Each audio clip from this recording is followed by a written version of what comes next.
to Kernels of Truth, brought to you by Progress Kentucky. Aaron Biles has the night off. We've got a great episode for you tonight, as usual. You can always count on that. And as we check in with tonight's co-host to do our political news roundup, Doug Price will also be diving deep into the F, or should I say, For the People Act. And we'll top the show with this week's worst of the moment. But first, are you ready to help turn Kentucky purple? Join Progress Kentucky, as you may have heard us say before, many times before, but we're very, very close to 4,000 likes on Facebook. So please go check us out there and like us, and invite some friends to like us as well. Also, we know our Commonwealth needs more kernels of truth to call out the propaganda and ridiculous claims of folks like Mitch McConnell, Rand Paul, Thomas Massey, and Andy Barr. We're hatching a plan to reach out to our neighbors and mobilize folks around the state to join us and take action. But it's going to take you, and it's going to take some resources. So we're going to put up some postcards. We're going to add some handwritten messages, and we're going to spread the word about how we, as a team, can turn Kentucky purple. So we've also got a goal of raising $1,500 for this product, and for this project, should I say, and we're less than 20% of the way there. So please consider making a donation right now. And you can go hit us up on Act Blue and make a donation to support this campaign. We're also looking for more volunteers. So, ladies and gentlemen, are you interested in helping us put together a bi-weekly newsletter? Can you stalk? Can you keep tabs on your own representatives on social media and share when they embrace Q or the big lie, or just show their rear end, as they always seem to do? And so if you can you please take a picture, screenshot it, whatever needs to be done, and share it with us, and help us find the next worst Politico of the moment, and help these folks accountable. And you can join us by heading to, and you see that right there on the screen, and that is the bit.ly/join in pro KY. So who, where, and what does your protest sign say today? And oh, you there on the internet, you're not off the hook. No, ma'am, no, sir, you are not. I want to read what you are watching, where you are watching from, and what your sign says tonight. So just put it in the chat right there in the comments as we are talking, and let us know what your protest sign says today. So first of all, my name is Kimberly Cecil Jones, and I'm right here in Louisville, Kentucky, in Jefferson County, home of the Kentucky Derby and Breonna Taylor. And my protest sign says tonight, get it together, so-called leaders. Get it together, so-called leaders. So I want to introduce my co-hosts tonight. These wonderful individuals, they've got their signs ready, and I know it is way better than mine. So first of all, Miss Denise Gray. Hey there, Kimberly. It's an honor once again to be here. So I'm coming to you from the north side of Lexington, where the home of the defenders. There you go. 76th Legislative District, 28th Senate District. What else can I say? 6th City Council District. There you go. Home of the brave. So my protest sign says, stand with, support, and protect Black women. That's it. Hey, Doug, what does your sign say? Hi, I'm Doug Price. They got me to co-host tonight, so this ought to be a whole lot of fun. I'm from Harrison County, Kentucky, the home of the creator of the Walking Dead comic book series. I was thinking about my protest sign. We've been talking about the For the People Act. I'm going to just talk about that later, but my sign would just say, for the people, ? Not Mitch. And I'll turn it over to Ken. Hey, this is Ken. I'm Oh, coming wait, from we Lexington. can't forget Ken over here. Hey, Ken, what is your protest sign and where are you? I think we went here. Ken Howell, Lexington, Kentucky. It's exciting as always. And my protest sign is COVID lies kill. What? Wrong hand. I can't move it over because I got to hold the space bar for anybody to hear me. But COVID lies kill. That's my. You know what? Ken is always showing us up. He always has his sign ready. He's got the marker out. You know, he's come up with these great sayings that are oh so very true. And that brings us all the way over here to news of the week, right? Hey, right. And our Hey. first person is my sister in this political fight for democracy, Miss Denise Gray. Hey, everybody. So, yes, it's me. Okay, so guess what, you all? It appears that the election season will begin much sooner than we all anticipated. Earlier this month, Tom Buford, who had served or represented the 22nd Senate district over the past 30 years and then some, passed away earlier this month at the age of 72. With the state senators passing, it leaves the 22nd Senate district seat open at this point. Earlier today, the current judge executive of Jessamine County announced his candidacy for the seat as a Republican.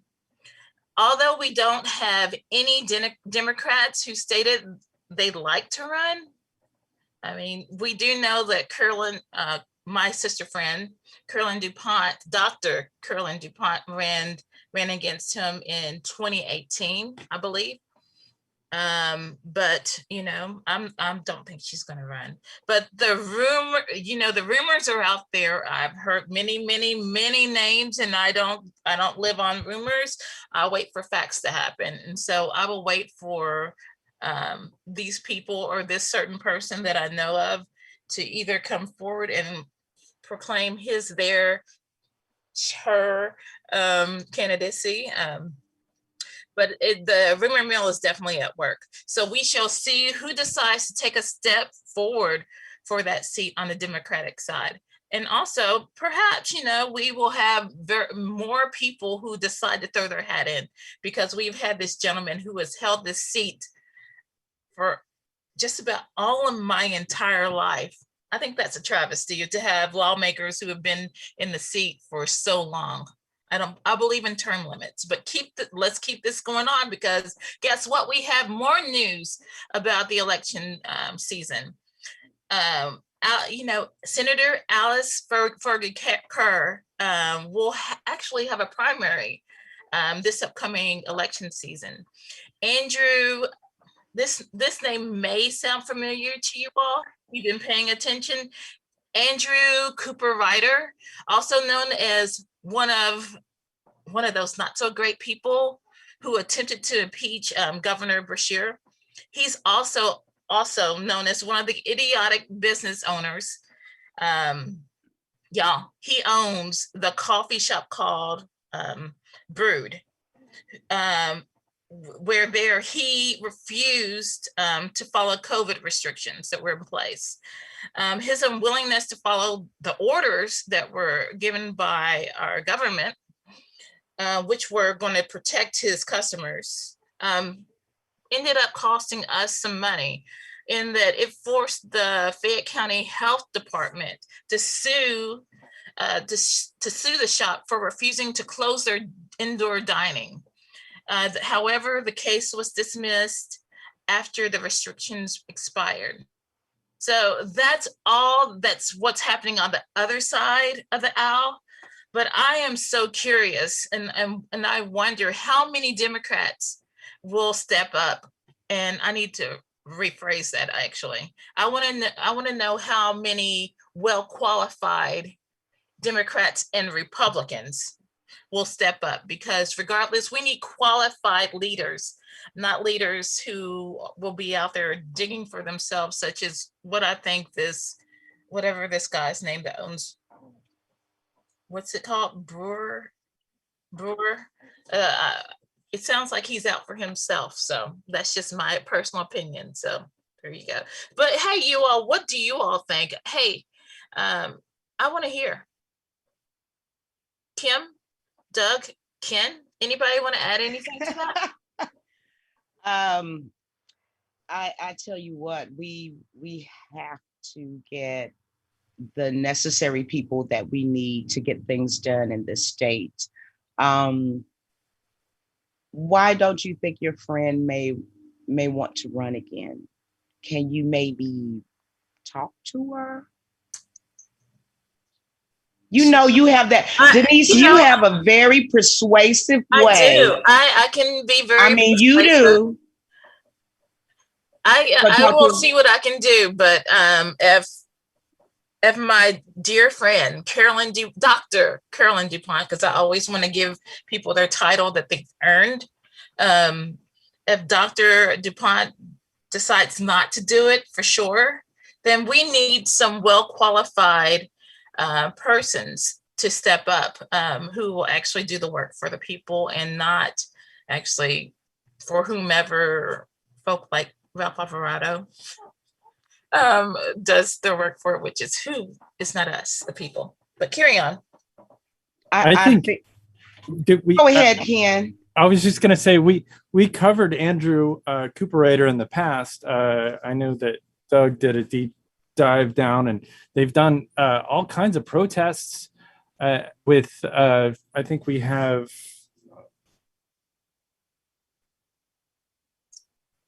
And you all, you know, I'm all for a Republican being primaried. Because one, it's about time that someone actually took a stand against these Republican folk over there. I mean, they're the ones that are in control of both the House and the Senate. And, you know, and everything they've been doing, for what I can tell from my own research and by paying attention to what happens during the session, is it's not for us for the most part. For regular people, no matter what your political affiliation is, it hasn't been for us, period. Anybody that's a citizen of the Commonwealth. And I just hope that we have more people who have a heart and a genuine love for the people, and have the skill of being a leader, because not everybody's out to be a leader. And we have many of those people in our General Assembly who were not made to be leaders. However, but the people have elected them. Go forth. Let's think about that. Oh yeah. Yeah, That guy was crazy. But But I was just gonna say, like, I mean, like, what does this guy believe in? I mean, he's standing next to Felicia Rayborn, and they don't believe in they believe in religion over equal rights. Those are laws that have been voted on recently, you know, in the last religion over women's health and reproductive rights. and that is so public not funding of the for private Lord. schools, anti-mask, And seemingly pro-COVID, U.S. history. Assuming they're not Christian. I'm assuming they're not Christian, because as a PK, as someone who teaches Bible study classes to the children and sometimes to adults, I know the word, and what they're standing on is not of any word that's in the Bible. I hate when people cut and paste and make things to fit whatever imaginary beliefs or made up beliefs that they may have. Felicia Rayborn, I agree with that. I think Doug had something to say. She was in the ban critical race theory meeting. Oh, bless that chick, because they made up critical race theory. But don't get me started on that. But Doug, yeah, what do you have to say? yeah, I want to jump in here to talk about please jump. Andrew Cooperator. You know, he was a libertarian. Bless it. But he changed his registration to be a Republican because he knew he stood no chance to win a race as a libertarian. So now all of a sudden he's a Republican. I just hope someday that he doesn't decide to be a Democrat, because I don't want to be involved with anything to do with that guy. He's the one of the people who sued our governor. Yes. Wanted to impeach him.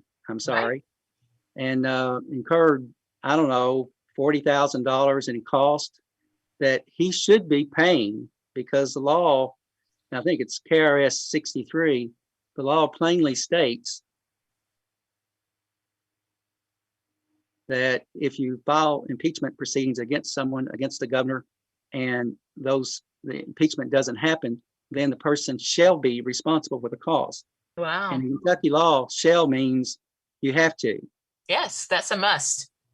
But Yeah, shall mean under the law. It means shall. When it says shells, it means you're going to have to. That's lay people talk. But I mean, Before we change, it would be before we at home with Marjorie Taylor Greene, Savannah Maddox, Andrew Cooperator. It's like they're walking in some kind of weird goose step file towards Trump's totalitarian state.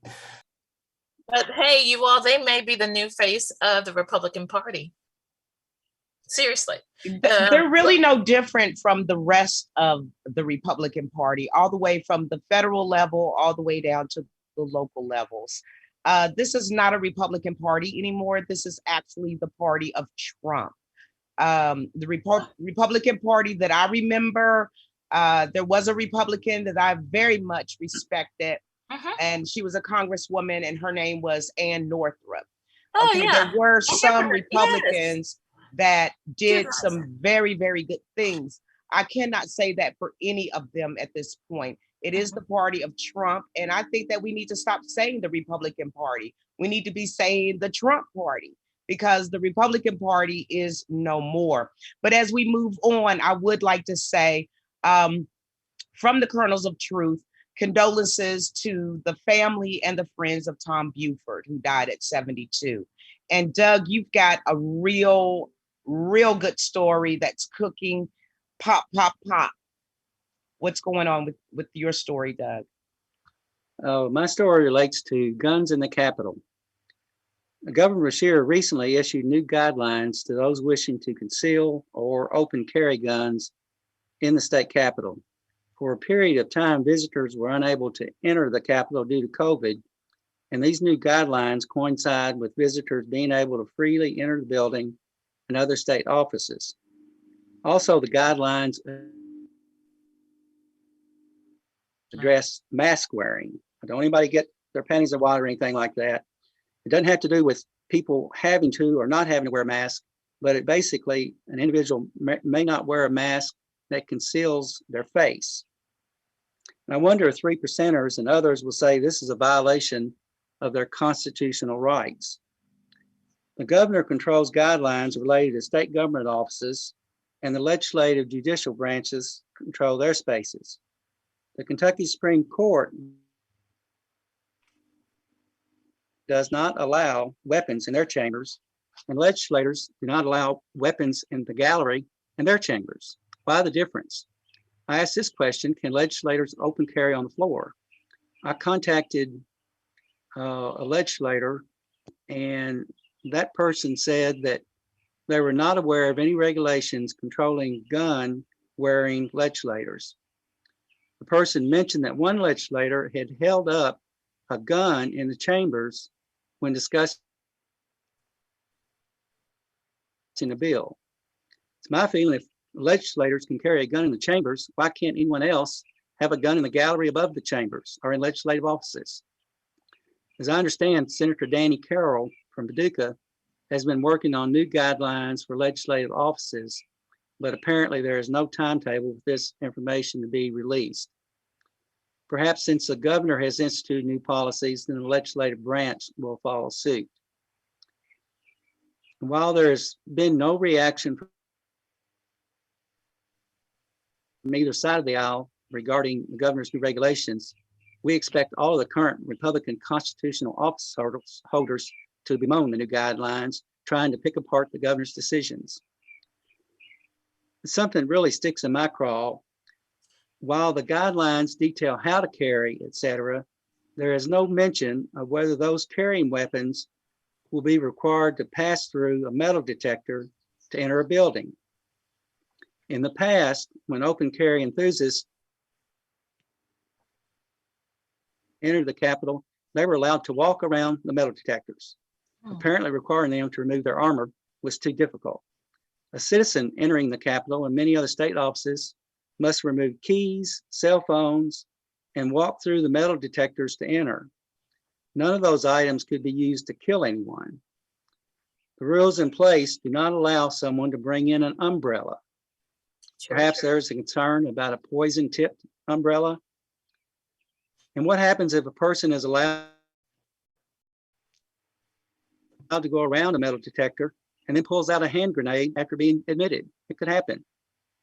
The bottom line, if guns and ammo are allowed, then that equipment should be removed prior to going through a metal detector, with the person being allowed to armor back up after going through the metal detector.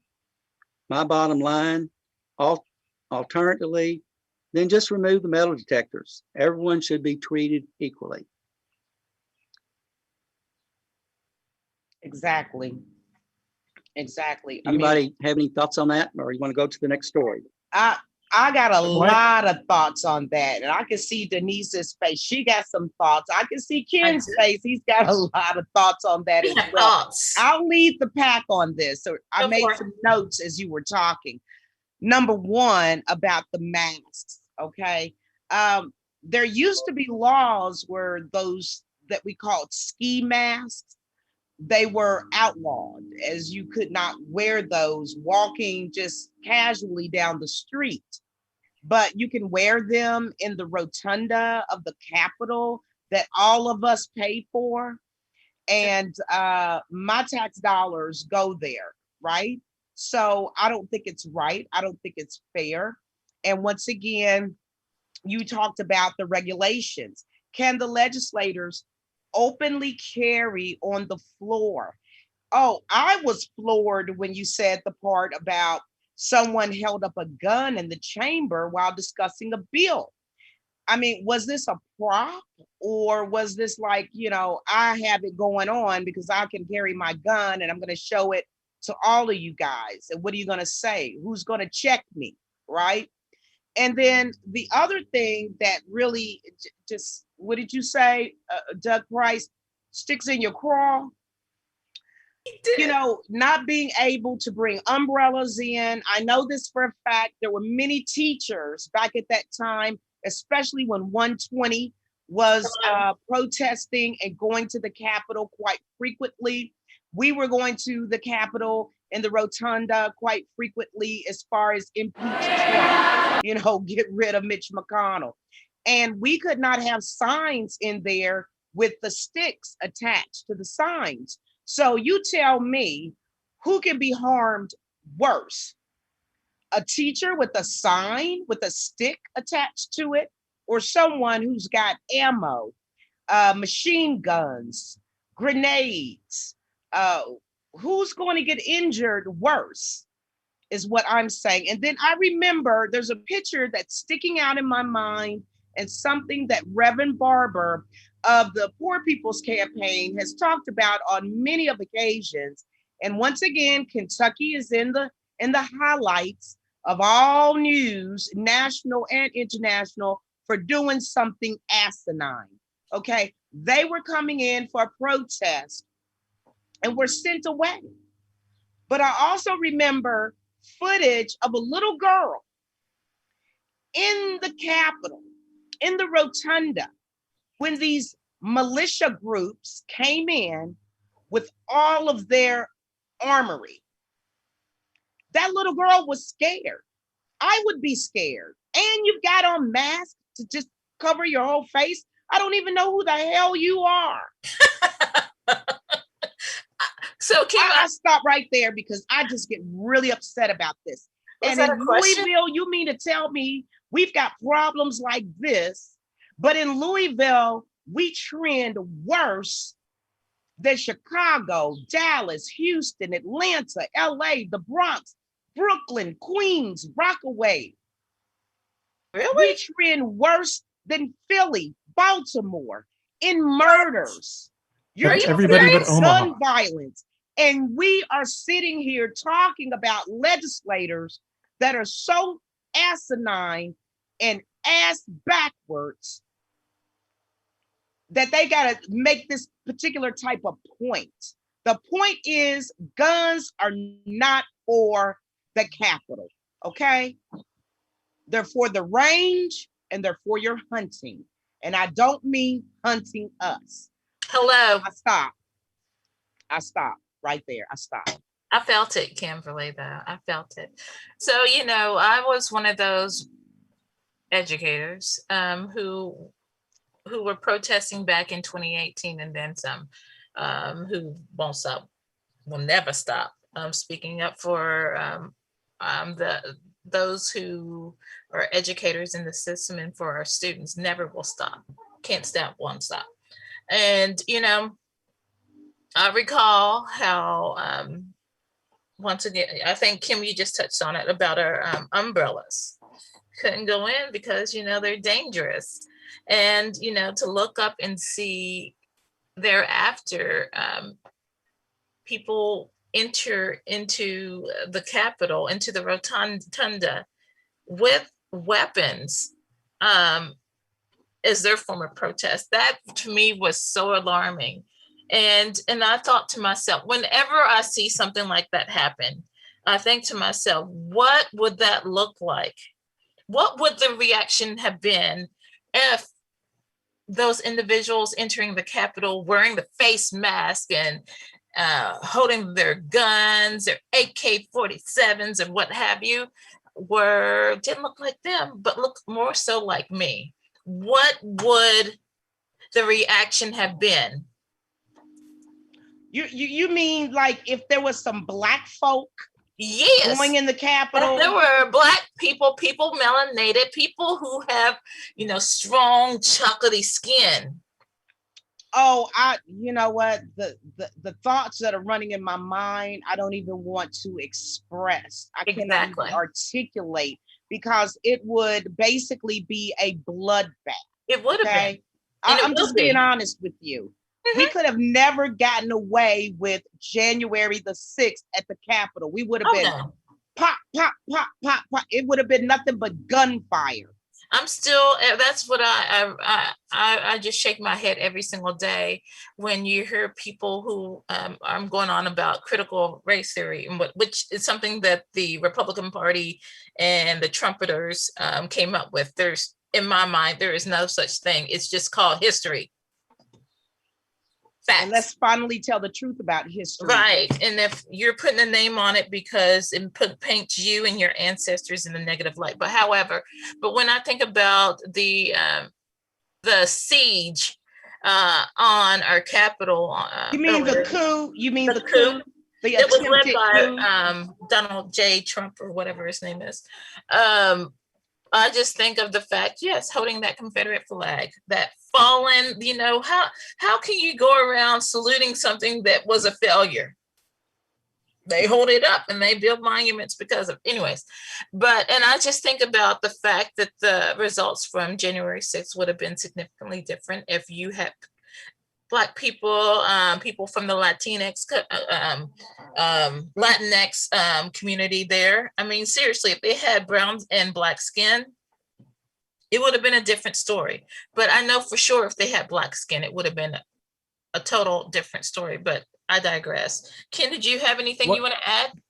Why even have metal detectors? I mean, isn't the point of a metal detector to find somebody with a gun? I mean, no, it's to find out if you got an umbrella. I mean, that's the point. Because it's not funny. It's the point of the whole thing. Maybe somebody could design a gun-looking thing. When you pull the trigger, an umbrella pops up, and then you can carry your umbrella. From like Looney Tunes days, you know. They do have umbrellas like that. Do they really? That's some scary stuff. Yeah, you can't carry them around now, but back like in the late 90s, early 2000s, yeah, it was like real cool. Like nobody was like thinking like, you know, everybody was like a mass murderer back then, right? Oh yeah, they had the trench club. Yeah, don't get me started. Yeah, I was a high schooler back in the 90s. High schooler, middle schooler. So I know that, you know, something else that's going to make me upset is talking about Cuba. And Haiti, but we're not. But I'll first speak on Cuba. Yes. As you may or may not be aware of, there have been protests that have been taking place in Cuba or Cuba, whichever language you speak. These are the largest protests on the island in decades, as Cubans complain about a lack of food and medicine, as the country undergoes a grave economic crisis, which has been exacerbated due to the COVID-19 pandemic and US sanctions. But however, there's actually a Kentucky connection to the protests. And I think that, Ken, can you add to that point? Absolutely. My family escaped Cuba, and I'm sure a lot of the Cubans that protested in Louisville this last weekend, their family and they themselves escaped Cuba. I've never been to Cuba. I've got, but when I see Mitch McConnell and Rand Paul and Andy Barr whine and cry about Democrats being Marxist, socialist, communists, stealing freedom, they should look in a mirror, because what this protest is about is it's about accountability and justice and freedom. Like the right-wing McCarthyist Red Scare that blacklisted and devastated Americans in the 50s, or you could compare that to what's going on right now with their justice system, and they just want the right to be a human being who can make a choice, and to have infrastructure, and to be in a place where, you know, they're not just arrested and there's police brutality and there's you know, abductions.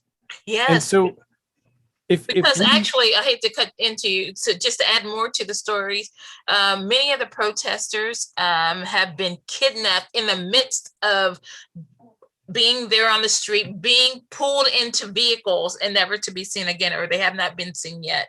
So we have a lot of that happening, which is being done by the kidnapping. It's being done by the government there. But go ahead. Can I add to this just very quickly? Yes, please. To piggyback on what you guys are saying, then we've had this love-hate type of relationship with Cuba for quite some time. There's all kinds of conspiracy theories concerning Cuba, JFK, and I could go on and on and on. However, since Cubans come here and know what it feels like, it just brings back memories of, why does the vast majority of the Cubans that come over here vote Republican? Well, why do they do that? Why does that happen? And you're talking about people being kidnapped and put into vehicles. Didn't we just go through that in Portland, Oregon? Didn't we just go through that in Philly? Protesters being thrown in vehicles with officers with no badges on, no anything on. Some of them were actually MIA for days and days and days. Put black sacks over their heads. They don't know what's going on. So, I mean, like, this is a democracy, but it sounds like Cuba to me. So does that mean that the Cuban Americans now will wake up and say, Democrats are better for us? Well, because they've seen what happens to us as Black people. They see the way that we've been treated. Marco Rubio ought to be ashamed of himself. But thankfully, we have someone that is running against him, and she's awesome. So, but when Castro initially took power, the U.S. supported Castro, and he was on the Ed Sullivan show. It was a supported. Batista, the guy that was there before, was a dictator, and so, you know, they expected everything to be changed. And of course, this happened time and time again throughout South America, where America went in, and some were democracies, and you know, we pushed the powers that were functioning out of what was working. Batista was a bad guy. I mean, he lost the election. This is he lost the election. He ran for president. He lost the election, and then what happened is he staged a coup and got into power, and that's where Castro came into. Like Castro and guerrillas throughout the country rose up, and because of that first coup with Batista, they overthrew him. So I mean, it's where have we heard that before? Well, I hate to say, right here in America. yeah, a lot of things that our government stands up and shames another country for are actually some, what I've noticed, are some of the things actually that are happening here to us, you know? And I say, I mean, stand up for them, but also do the work here, do the work at home. Equality, justice, accountability. I mean, that it's simple stuff. But We have to do also, a whole story on yeah, but why before we things are move the way on, they are. but Kim, but also while all this is going on, we also have news happening over in Haiti, of the of basically the assassination of their prime minister. Is that what he was? I've heard two stories: prime minister, and I've also had slash president. I think he was the president. Yeah, that's so I've heard both. So I call him the president since the people call him president. The news CNN has called him both. But and which left his wife wounded. But she survived. But according to the news that I read, the articles that I have read, alleged this is alleged that there may be some American ties to that assassination. Yeah, they were speaking English. Some of the guys that ran into the. I heard they were speaking, according to witnesses, they heard them speaking English and Spanish, which is next to the Dominican Republic. They share that island, so who knows? But that's just something to keep on our radar. If the United States has any sort of ties, I always keep my eye on the news for that. And why would Republicans, excuse me, the party of Trump, be concerned about Haiti when their leader said it was a shithole country? Truth.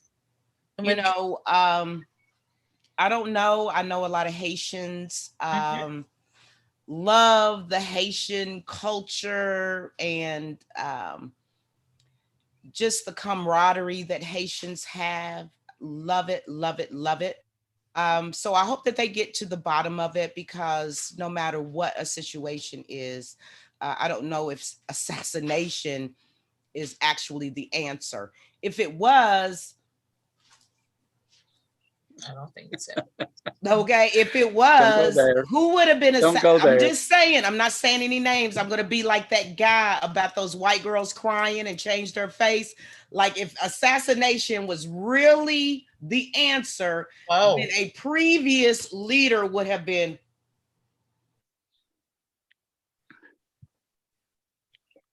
Okay, I'll leave it right there. Go ahead, Doug Price.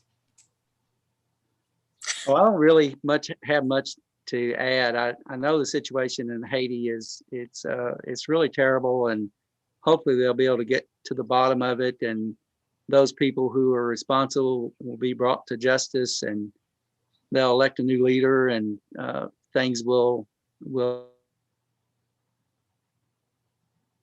calm down. It's you know, we have a lot going on in America too, and maybe not assassinations happening, that kind of thing, but it's a scary time in the world. I think there's a lot of people who are not happy, and it's scary. Yeah, it does have some type of a fear factor, but you know, Ken, you are so knowledgeable about Cuba, and thank you, Denise, for bringing up about Haiti. And in case you guys don't know, it was a TikTok video. You can find it on Google or whatever. It was like all of these white girls, if you were wondering about what I was talking about. it was all of these white girls, and then they're crying. I mean, like crying their eyes out. And then this music, the Oh, the beat fake drops. cry. Yeah, the music, Oh, the white beat tears. drops, and then it says, what is it? It says, take it off, something like that. And then all of a sudden they have like these sinister looks, like they're like, "Wah, blah, blah, blah." And then they go, Which is exactly what whatever. happened in that Victoria's Secret with that one lady. Let's keep it moving though. It's bothered me. It's on my nerves. Bye. I guess we're ready now for Doug's Price is Right. Okay. Hi, welcome to another edition of Doug Price is Right. In the last couple of weeks, hold on, Doug. Wait a minute. What happened to the music and stuff? Because I was gonna.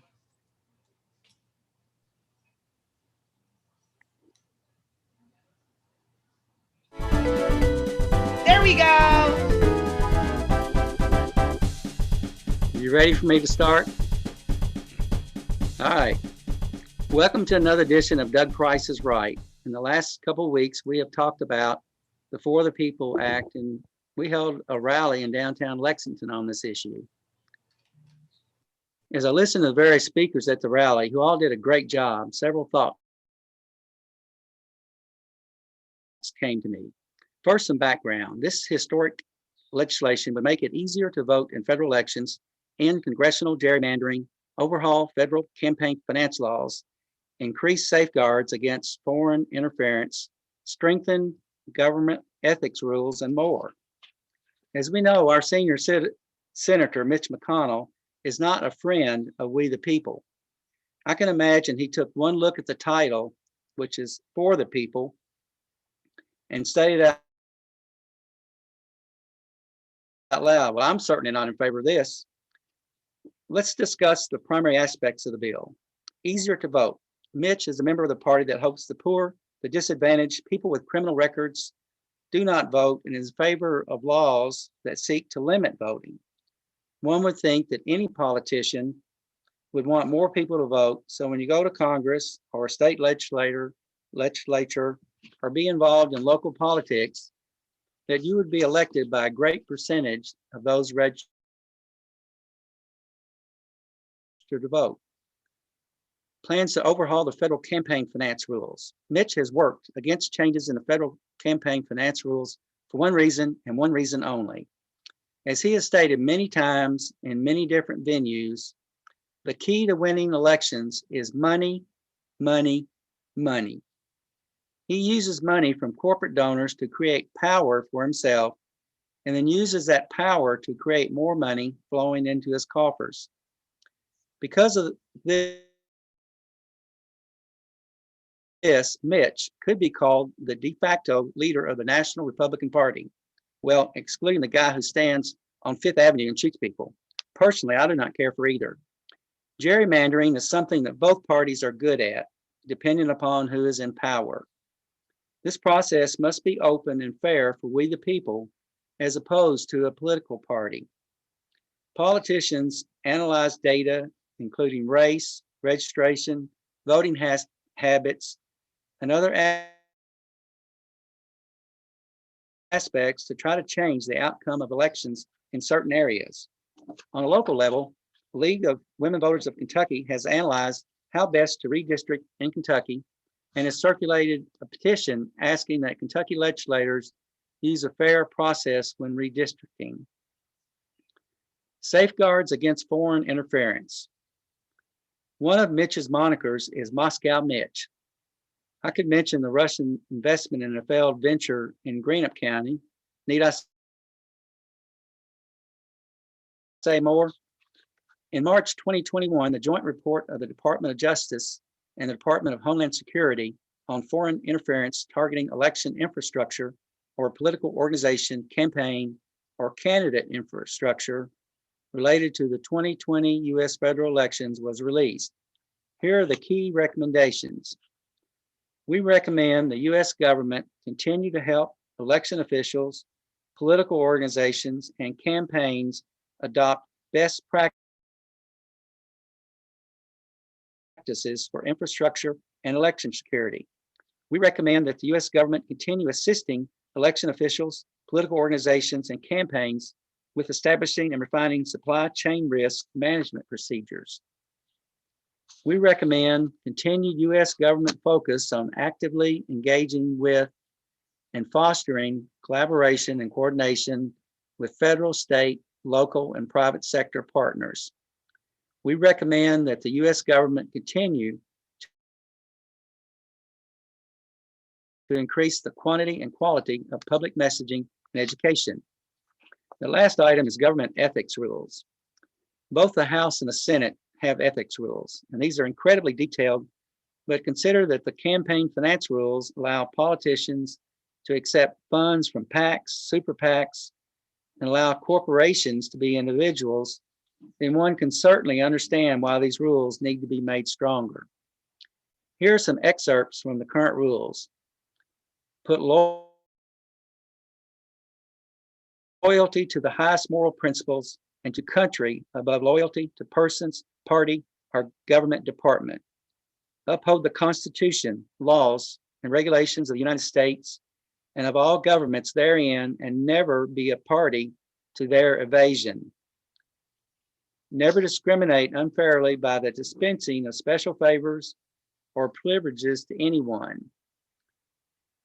Never use any information gained confidentially in the performance of governmental duties as a means of making private profit. Expose corruption wherever discovered. Uphold these principles, ever conscious that public office is a public trust. Ask yourself this question: if we administered a lie detector test to all members of Congress, how many would pass? The tenets of the new law would ensure that the process is fair and balanced for all parties. Yes, I just said that foxy thing. Progress Kentucky supports the For the People Act because the name describes the act. Those who oppose this act do not have the best interest of we the people in mind. How can you help? Contact your congressional reps and ask them to support this bill. Progress Kentucky, working for you to effect progressive change.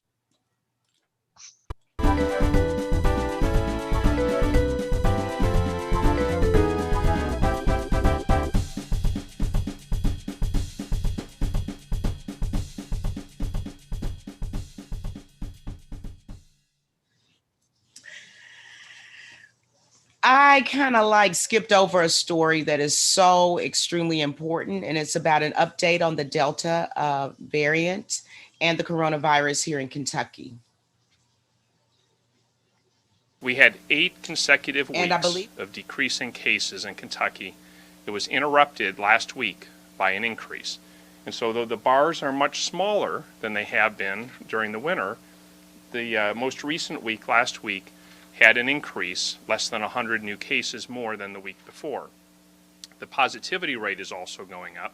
It's increased over more than 1 percentage point over the last 8 or 9 days. I think those are real increases. I think the positivity rate's going up and the cases are going up. Now the real question will be, will the vaccines help to keep those at lower levels, and will it keep the hospitals and the ICUs from getting filled up, and will it keep people safe and protected from serious permanent harm and or death? Great information from Dr. Stephen Stack. What do you think about COVID right now, Denise? Well, it's not over. Period. It's not over. I know many people believe that it is. I just hope that everyone is still keeping their guard up and still being as socially distant as possible and being respectful of the people who are still wearing masks, because people are still wearing masks for a reason. It's not because, hey, I really want to. Just be respectful. That's what I have to say about that. I believe that as well. I'm not going to tell any lies. I'm going to be very transparent and truthful. And I want to know what Ken and Doug has been doing and it's going to lead us into our next story in just a moment. But since I've been vaccinated and, I'm fully vaccinated, and, some months have passed now, I have been just living la vida loca. Okay. I've been like all up on people, hugging everybody, going in the stores. My son is reminding me, Mom, use this hand sanitizer. Do you think that's just me, Ken, or is this how most vaccinated individuals are becoming? I think that's fair. I mean, I don't like touching anybody. So like, but I will accept a hug. I'm fully vaccinated. I think the problem is unvaccinated people, and this Delta variant is very, very, very, very contagious. It's like almost half of the new cases in Kentucky are from the Delta variant, and that's only from like this last week or so, and that's why cases are going up. It's because I think we're sitting at what, 50 or 60% of Kentuckians are vaccinated, and it's contagious, and it's dangerous, and still 2% of people will die. 2%, that's still too high. One death is too many. Doug, I mean, what are your thoughts about this? Are we just becoming too lax, or, what can we do to get more people vaccinated? I want to jump in, talk a little bit about the Delta variant too. I think it's going to have a huge impact on those who refuse to vaccinate. Every now and then on a Rand Paul Facebook post, I'll get involved with the discussion with people who they're non-vaxxers. They just don't believe in vaccination. They believe what Rand Paul is telling them, that you don't need it. And those are the people that we should be worried about, I guess, because those are the people that are going to be affected by it more. My wife and I went to Florida the end of June, the 1st of July, and we experienced, we're both vaccinated. So we're not wearing a mask unless a store mandates that you wear the mask. We went on a wine cruise and that kind of thing with 24 other people. And I don't think anybody there had a mask on. But then we were in restaurants that still had signs. This is in Florida, still had signs up, wear a mask, and everybody was doing what they were asked to do, or wear a mask if you haven't been vaccinated. So I don't know. We think that we're safe, so we're going about our business, I guess I would say. I don't know, but that brings us to the worst of the moment. The worst of the moment. And Rand Paul, he's talking, and I'm glad you brought up Rand Paul, Doug, because he is asking for Dr. Fauci to be fired from his position. He was on Fox News, and he's calling out to everyone that Dr. Fauci needs to be fired, which I know none of us think that, but it is Rand Paul. My mom used to always say, consider the source. So, we've covered it time and time again. The things that Rand Paul has been debunked, right, on past shows, but he's still on the tail of Dr. Fauci, which Dr. Fauci is an excellent, pathologist who has spearheaded our entire country's COVID response. He doesn't need to go anywhere. He needs to stay right where he is, doing exactly what he's doing. He has saved people from dying. I feel like because of Dr. Fauci, I am still here. Right. And I just want to say, God bless Dr. Fauci. Okay. But, what do you think about Rand Paul always saying something out of turn, something stupid? He is dumber than a bag of rocks. I'm just going to say it. Well, growing up, I heard the term of an educated fool. And that right there is, to me, what Rand Paul is. Bless his heart. He's the one that had COVID, said that it wasn't real for real, and ended up having it and going around and put other people's lives in jeopardy. That just tells you so much about him as a person. And that one, he's out for himself and not for the people around him, which we are the people around him. That's just a common courtesy, or I don't understand it. I don't understand him, and I don't understand the Commonwealth of Kentucky that sent him there, because I didn't vote for him, because I like things to make sense. He does not make sense. And I called him for what he was, which is an educated fool. And I mean, there are candidates on the Democrat side, and I hope that we as a people, citizens, registered voters in the Commonwealth, do our due diligence, doing our research and looking at the history and looking at how much he has been playing Kentuckians for fools. Because we're not fools, are we? No, we're not. Of course not. True. Mama didn't No. raise no fool over here. So I'm just hoping that everyone's paying attention, because look at him and call him what it is. Educated. His comments on this Cleveland study are crazy.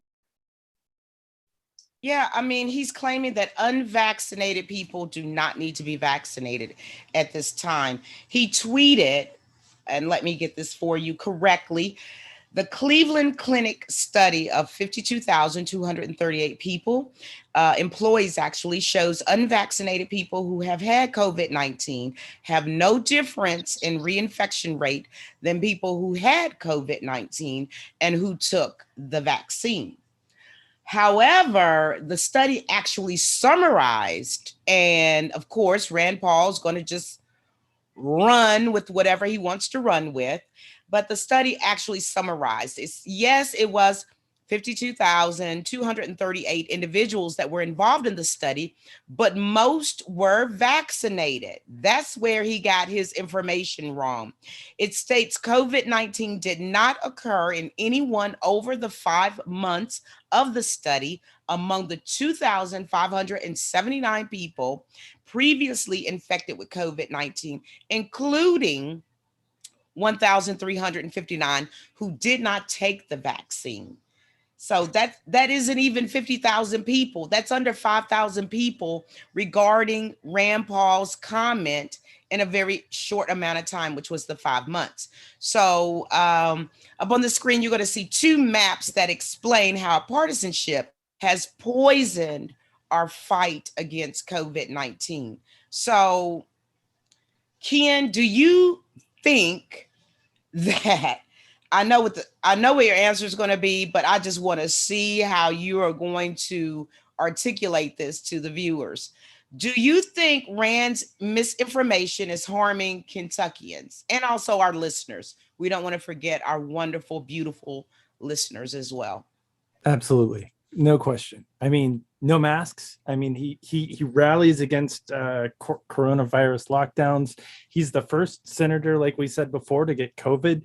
And this was days after his dad, what was his, Ron Paul, called it a hoax in an article that was a national story. I mean, he just pushes anti-vax, spreads misinformation. And if you look at this map, I've got it kind of like pulled together with this. I've kind of dissolved these 2 maps together. So this is an election map from 2020. The red states are the ones that our former president won, and the blue states are the one that Biden won. And if you look at the states with the highest vaccination rates, they are also the states that Biden won. So Paul's message and Trump's message, I mean, CPAC was this week. So the message at CPAC this week was, we don't get vaccinated. It was a crazy, there's a clip that I want to play from CPAC, where the crowd actually cheers Biden missing a vaccination goal. Here's the clip. They were hoping, the government was hoping, that they could sort of sucker 90% of the population into getting vaccinated, and it isn't happening, right? There's a younger people. Well, I'll tell you this, I I don't need to hear them cheer, Ken, to know that they were cheering, right? Because they're acting like this is some unconstitutional rights and we are just trying to take over their rights. But when I read the Louisville newspapers in 1919 through 21, people wore masks. They had pictures of people. Some people wore like the gas masks, and some people were wearing white cloth masks. The clergy got together. There were things, articles, and advertisements, could you say, or what do you want to call PSAs? I would like to say, from the cardinal, the preachers, the priests, the rabbis, and everybody else, saying we need to stay away from the churches and the temples. So this is not new. This is just another agenda to keep us sick, to keep us uneducated, and to keep us without gaining the wealth as Americans we deserve. So if you're dead, you sure can't make no money. Am I right about it? So go ahead, Doug. Yeah, the only thing I might add, Rand Paul, I believe, ran on when he was first elected on term limits. And I wish he would just fulfill that campaign promise and just not rerun. And I know he's going to rerun, and I will be voting for whoever runs against him. And you know what? It's funny how people go into the game and are proclaiming, I'm for term limits, but once they get there, they seem to forget. It's very alarming. It's just, once again, interesting to me. I find a lot of things interesting, for sure. Power is a serious aphrodisiac. Yeah. Power is one of the worst addictions known to mankind, which equals the pride. And when I read my word, it says pride comes before the fall. So we're just going to prophesy right now that hopefully in 2022, Rand Paul will fall. But let me give you some facts really quick as far as the COVID deaths. I hate to be the prophet of doom, but it's really important that you know that as of July the 13th, just over 4 million people worldwide have died because of COVID. 607,000 Americans, 607,000 Americans, 7,301 Kentuckians. So how did we get to this point where Americans are now cheering the fact that so many are living without this protection, and so many more will die? We do have this Delta variant, and they tell me if even our president, Joe Biden, has said it's not looking good for those that are not vaccinated. So why are they cheering like somebody just won the Super Bowl? Denise? I have no explanation for that. I'm a very logical person. I like things to make sense. That does not make sense to me. And I feel like Spock, it's unlogical. It doesn't make sense.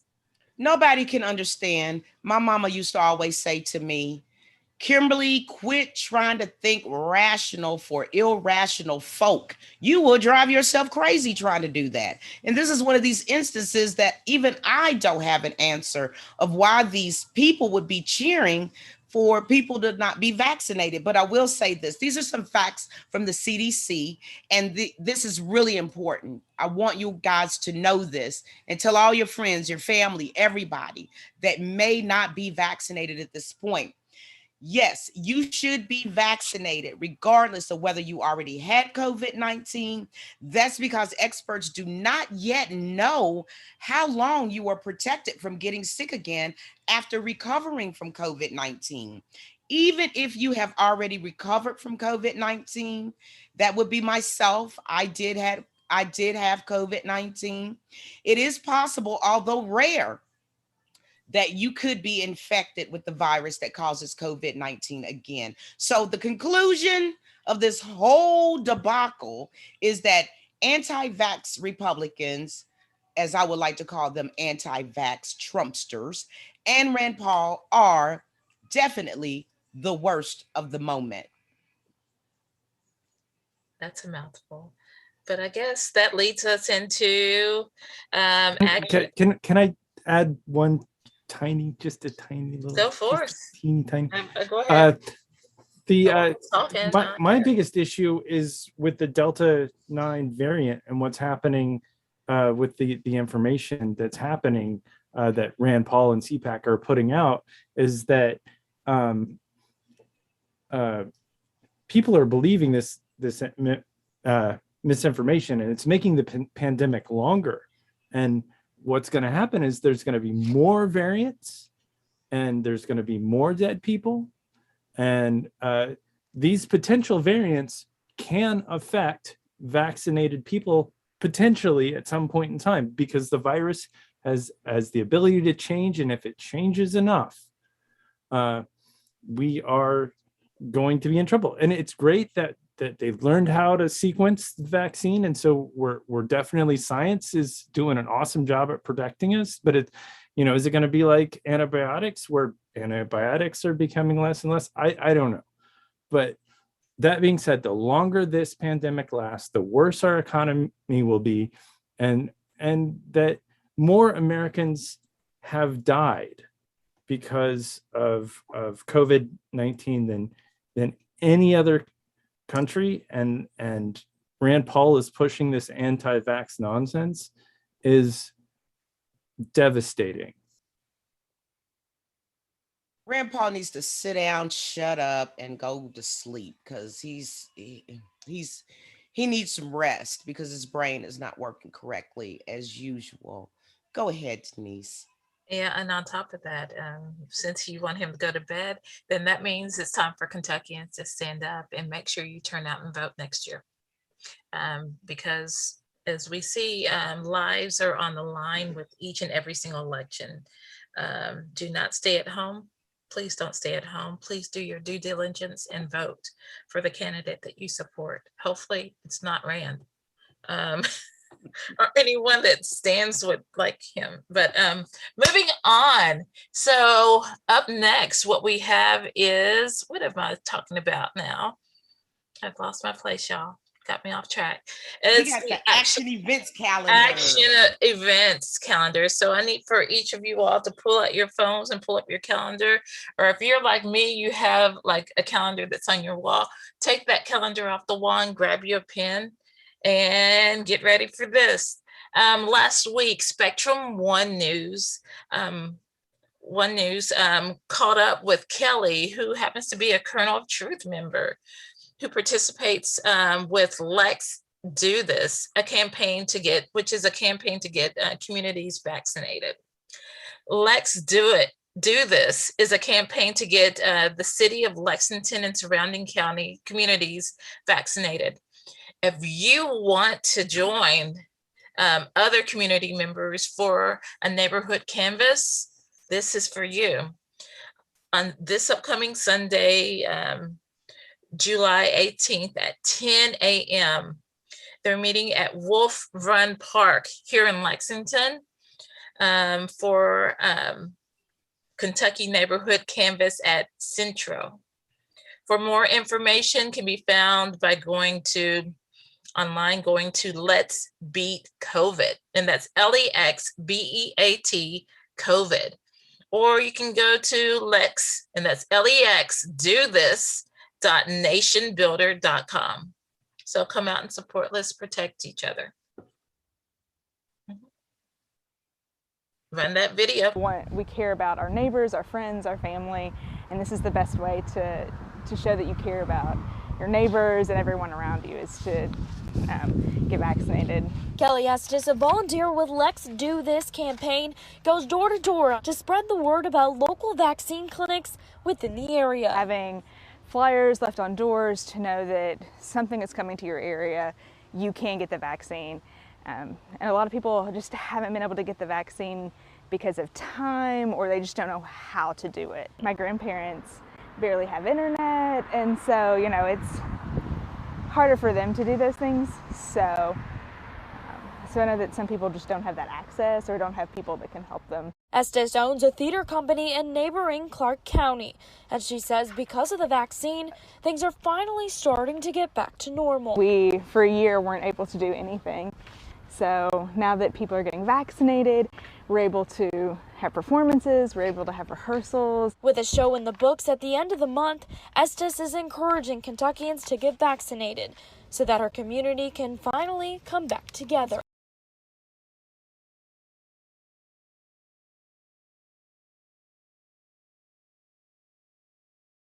Well, next week on congratulations to Kelly. We love Kelly. She works so hard with Progress Kentucky and with us, our show, Kernels of Truth. And kudos to her for what she's doing in Lexington, Kentucky. Next week on Kernels of Truth, we'll debunk lies as we always do, and the misinformation that you may be seeing throughout the week. We'll see what other community events are happening, and maybe, no, I don't know who wrote this. Maybe Aaron will be back from vacation. No, Aaron will be back from vacation next week. I know you guys miss Aaron Viles. He's a great host.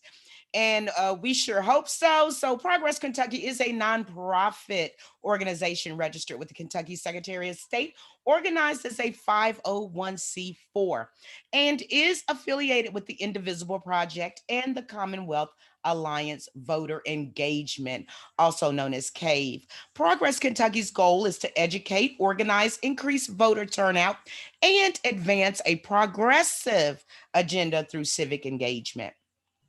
More information can be found at progresskentucky.org about how to volunteer and support the ongoing efforts. Production services and media content are provided by Couchfire Media. Couchfire Media ignites multi-camera, live stream, fiction narrative, nonfiction educational, informative, animation, and commercial video production content. More information about Couchfire Media can be found at www.couchfiremedia.com. And on Tuesdays, make sure that you're joining us for the Jones Report. It's a weekly live, national, local, international news, talk, and conversation show that occurs on Tuesdays at 7 p.m. It's hosted by Mike Breuer, Betsy Foster, and your host, of course, myself, Kimberly Cecil Jones. The Jones Report radio program can be found on Facebook at the Jones Report Radio and right here on Progress Kentucky. We always like to thank Nate for the theme songs, and he has a great collection of music that you may want to listen to. So you can find more information and Nate's music at natosongs.com, and that's NATO songs.com. So, ladies and gentlemen, it's been great this evening. Thank you for spending your evening with us, and great shout outs to Denise Gray for being with us, and Mr. Doug Price, and always our producer, Ken Howe from Couchfire Media. So as you go through this week, just do something nice for someone. A smile, pay somebody's way, a meal, compliment someone. Just do something nice for someone this week. And until then, we'll see you right here, same bat channel, 7 p.m. on Wednesdays, Kernels of Truth. Have a good week.